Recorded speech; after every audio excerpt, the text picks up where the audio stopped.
L'exploitation de la mine d'or de Séguila est désormais la fête de la société Rosgold Sango, filiale du groupe Fortuna Silver Mines basé au Canada. Le ministre des Mines, du Pétrole et de l'Énergie, Mamadou Sangafoua Koulibaly, a lancé officiellement les activités de cette mine qui va produire 4 tonnes d'or par an sur une durée minimum de 8 ans. Un projet qui est estimé à 865 000 onces d'or, soit 28 tonnes d'or. Et l'investissement global a été chiffré à 78 milliards de francs CFA. Les retombées sont multiples. Pour l'État de Côte d'Ivoire, c'est plus de 80 milliards de francs CFA.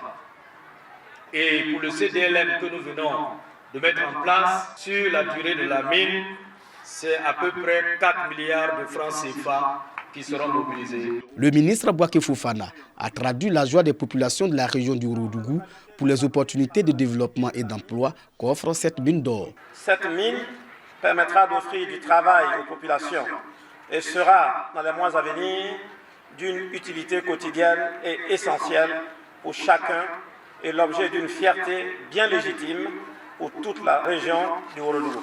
Le président directeur général du groupe s'engage à développer un programme afin d'améliorer la qualité de vie des populations impactées par l'exploitation minière. Nous avons développé des programmes pour améliorer la qualité de vie, la santé, l'infrastructure et l'éducation, en mettant un accent particulier sur les femmes et les enfants.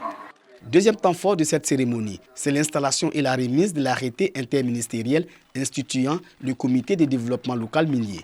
Pour les 3 premiers mois d'activité, le comité a reçu un chèque de 100 millions de francs CFA. La mise en valeur des bas-fonds, de sorte que les femmes puissent les exploiter et produire assez de vivriers. Il y a aussi des écoles, des centres de santé à construire.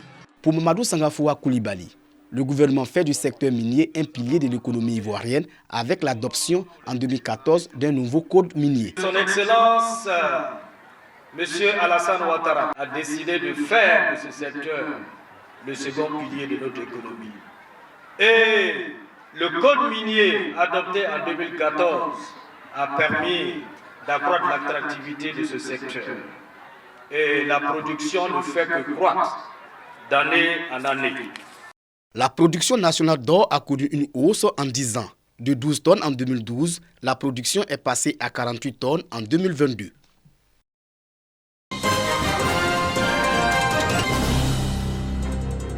Porté sur les fonds baptismaux le 3 septembre 2003 par Alafé Wakili, le journal L'Intelligent d'Abidjan a 20 ans.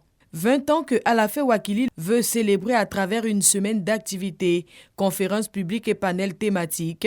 Voici l'essentiel de l'agenda. La sécurité sociale et l'emploi jeune sont au cœur de cette deuxième journée de festivités. Nous échangeons avec nos partenaires de tous les jours, que ce soit la CNPS, la CGRAE, le ministère de l'Emploi et de la Protection sociale. Cette interaction avec nos partenaires, avec la société civile et le grand public pour susciter une adhésion et montrer que la presse est au service d'une communauté et au service de la société. Je pense que c'est ce qu'il faut retenir.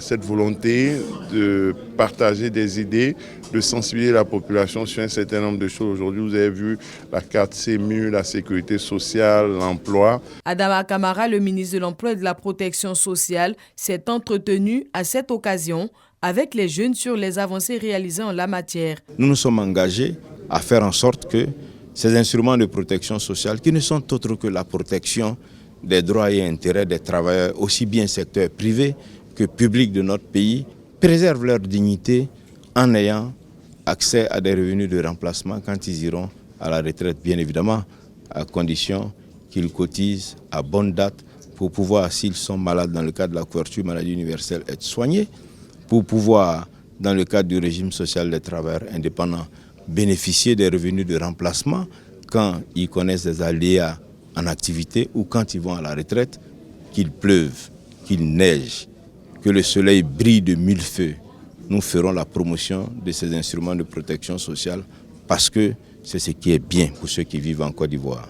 Les différents directeurs des caisses de prévoyance sociale se sont succédés pour parler des délais de cotisation, l'importance de cotiser afin de toucher la pension à la retraite.